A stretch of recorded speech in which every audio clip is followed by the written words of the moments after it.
Dans quelques jours, ces bateaux quitteront le port Olona pour rejoindre Saint-Malo. À leur bord, 3 skippers habitués à amarrer au ponton du Vendée Globe.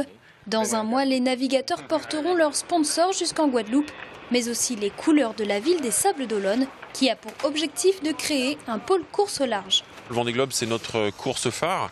Et donc du coup, c'est important pour nous que des skippers restent au sable. Parce qu'aujourd'hui, le problème que l'on a, c'est qu'ils sont en Bretagne ou ailleurs.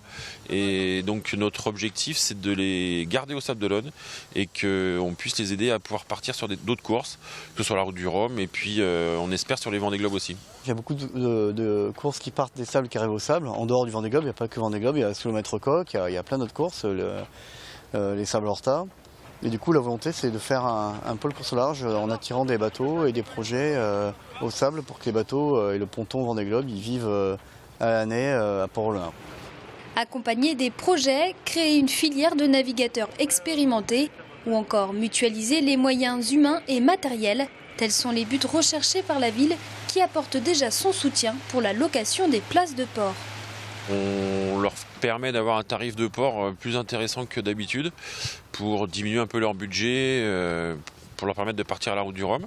Moi, je suis citoyen d'honneur des Sables d'Olonne, donc on a toujours mis les drapeaux de la ville.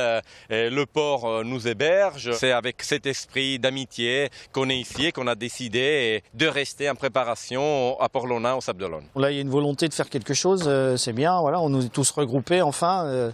Ça commence à ressembler à un vrai. On est quand même sur 3 à partir sur cette course. C'est un peu dommage ça aurait été dommage qu'il ne se passe rien. Le 2 novembre prochain, les skippers s'élanceront de Saint-Malo pour la 10e édition de la Route du Rhum, une course transatlantique en solitaire, qualifiée de mythique pour certains marins.